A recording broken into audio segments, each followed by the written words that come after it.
Très souvent, les vendeurs marquent un silence après avoir jeté un prix.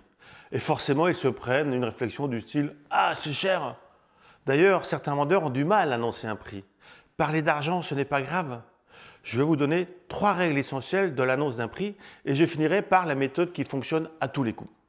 Première règle, ne jamais révéler de tarifs avant d'avoir fait un minimum de découverte des besoins du client. Vous devez au préalable poser un minimum de questions. Assurez-vous que le client a vraiment besoin et envie de votre produit. Quand on a le prix d'un smartphone, par exemple, aux alentours des 1000 euros, c'est bien la preuve qu'on n'achète pas un prix, mais pour l'idée que ça représente.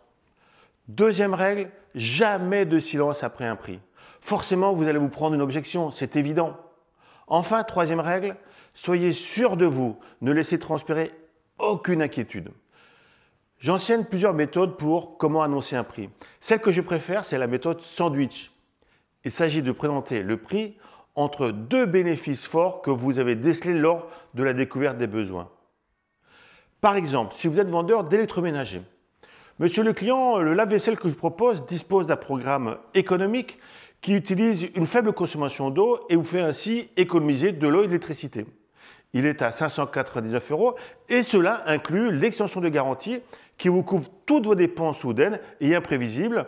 Et de plus, le dépanneur se déplace chez vous en cas de panne. Je finirai par une règle d'or. Si vous êtes amené à faire une concession de remise, ne le faites jamais sans contrepartie. À très bientôt.